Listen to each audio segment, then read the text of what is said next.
Situasi mencekam terjadi ketika Rindu kembali menjadi sasaran niat jahat. Mobil yang ditumpanginya mengalami kecelakaan dan nyaris meledak setelah terguling di jalan berbatu. Rindu yang terjebak di dalam mobil dalam keadaan panik dan tak berdaya membuat suasana semakin kritis. Di tengah kepanikan itu, Adi muncul tepat waktu, tak memikirkan keselamatan dirinya sendiri, hanya satu yang ada di pikirannya, menyelamatkan Rindu. Dengan keberanian luar biasa, Adi memecahkan kaca mobil dari luar menggunakan tangan dan alat seadanya. Ia berteriak agar Rindu tetap tenang dan terus mencoba membantunya keluar. Fauzan yang juga datang ke lokasi hanya bisa menuruti langkah Adi, mengikuti arahannya tanpa bisa berbuat banyak karena Adi lebih sigap dalam bertindak. Setelah perjuangan dan kepanikan itu, Rindu akhirnya berhasil ditarik keluar dari dalam mobil. Detik demi detik terasa panjang dan menegangkan. Saat mereka mulai menjauh, tiba-tiba terdengar suara ledakan dari arah mobil yang terbakar. Dalam refleks cepat, Adi mendorong Rindu dan Fauzan menjauh untuk menghindari dampak ledakan. Tapi sialnya, posisi Adi terlalu dekat, ia terseret hantaman ledakan itu dan langsung terkapar tak sadarkan diri. Fauzan dan Rindu segera mendekat, panik melihat kondisi Adi yang tak bergerak. Rindu menahan tangis, menyadari bahwa Adi mempertaruhkan nyawanya demi menyelamatkannya. Sementara itu, Fauzan hanya bisa terpaku, dihantui rasa bersalah karena bukan dirinya yang pertama turun tangan menyelamatkan wanita yang pernah dan mungkin masih ia cintai. Pengorbanan Adi menjadi momen yang membekas. Bukan hanya soal keberanian, tapi juga tentang cinta yang tulus tanpa pamrih. Dan kini, nasib Adi menjadi tanda tanya besar, apakah ia akan selamat dari luka berat akibat ledakan, atau justru menjadi korban dari konflik yang tak kunjung berakhir. Tangis Rindu pecah tak terbendung saat ia melihat tubuh Adi tergeletak tak sadarkan diri, penuh luka akibat ledakan mobil yang menyelamatkannya. Di tengah asap yang masih mengepul dan suara sirene yang mulai terdengar di kejauhan, Rindu berjongkok di sisi Adi, menggenggam tangannya yang lemah, berharap ada respon sekecil apapun. Air matanya jatuh deras, bukan hanya karena ketakutan akan kehilangan Adi, tetapi juga karena rasa bersalah dan haru yang membuncah.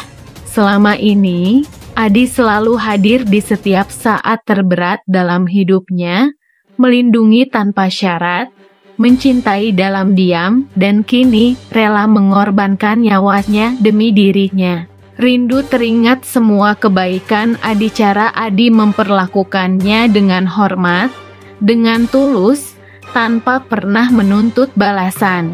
Sementara Fauzan hanya bisa menyaksikan dari samping, menahan rasa bersalah dan kekalahan yang tak terucap.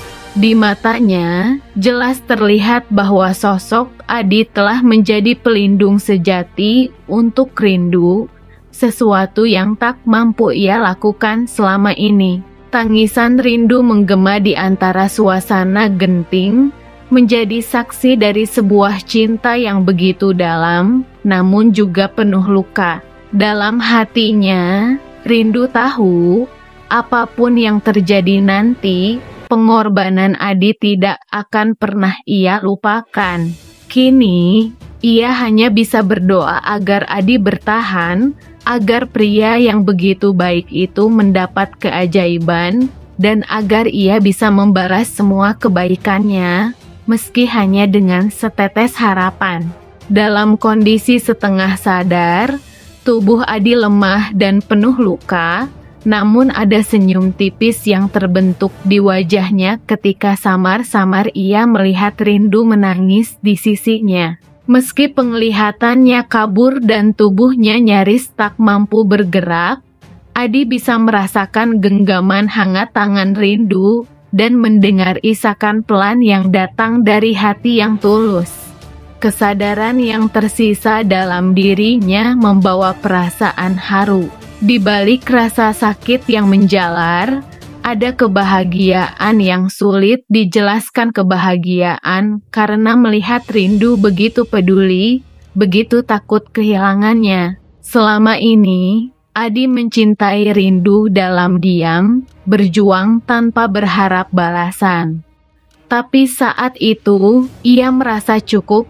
Perhatian dan tangis Rindu adalah bukti bahwa ia berarti, bahwa pengorbanannya tak sia-sia. Fauzan, yang selama ini memendam rasa tidak terima atas keberadaan Adi di sisi Rindu, akhirnya menemui Adi yang sudah mulai pulih di rumah sakit. Suasana kamar terasa tegang ketika Fauzan melangkah masuk, membawa perasaan yang bercampur antara rasa bersalah, amarah, dan keegoisan. Dengan tatapan dingin namun getir, Fauzan menyampaikan penyesalannya bukan karena Adi selamat, tapi karena ia merasa telah menolong pria yang selama ini menjadi pesaingnya dalam merebut hati Rindu. Kadar kebencian biasa. Rindu yang selama ini terus terluka oleh masa lalu, kini mulai menata kembali kehidupannya bersama Ayu. Namun, ia juga menyadari bahwa Ayu tetap membutuhkan sosok ayah dalam hidupnya, dan Fauzan meskipun penuh kesalahan adalah ayah kandung Ayu. Meski hatinya masih penuh luka, Rindu tidak mau membiarkan dendam mengaburkan tanggung jawab seorang ayah kepada anaknya. Namun, Rindu tidak ingin semuanya berjalan semudah itu untuk Fauzan. Ia memberikan satu syarat yang jelas jika Fauzan benar-benar ingin mendapatkan kembali hati Ayu dan memperbaiki hubungan sebagai ayah.